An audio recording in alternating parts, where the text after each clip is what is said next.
જિગ્નેશ મેવાણીની જે ભાષા સામે સરકારી તંત્રને વાંધો છે એનાથી અનેક ગણી રબ્બિશ ભાષામાં પોલીસ તંત્રના લોકો જનતા સાથે વ્યવહાર કરતા હોય છે. ફરિયાદી અને આરોપી એ બંને વચ્ચે પણ તફાવત નથી રહેતો.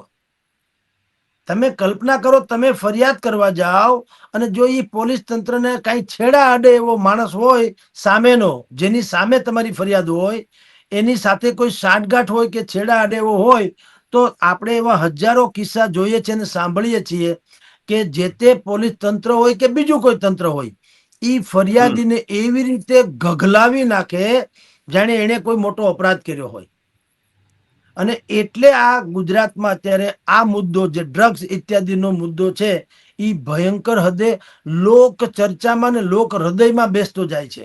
આનાથી તો કોંગ્રેસે બેઠી થઈ ગઈ. જિગ્નેશ મેવાણીએ આ ઝુંબેશ શું શરૂ કરી, એને તો સરકારી તંત્રની સામે જે કઈ જીભાજોડી થઈ, જીભાજોડી, એ જીભાજોડીએ તો સંજીવની જેવું કામ કર્યું કોંગ્રેસ માટે.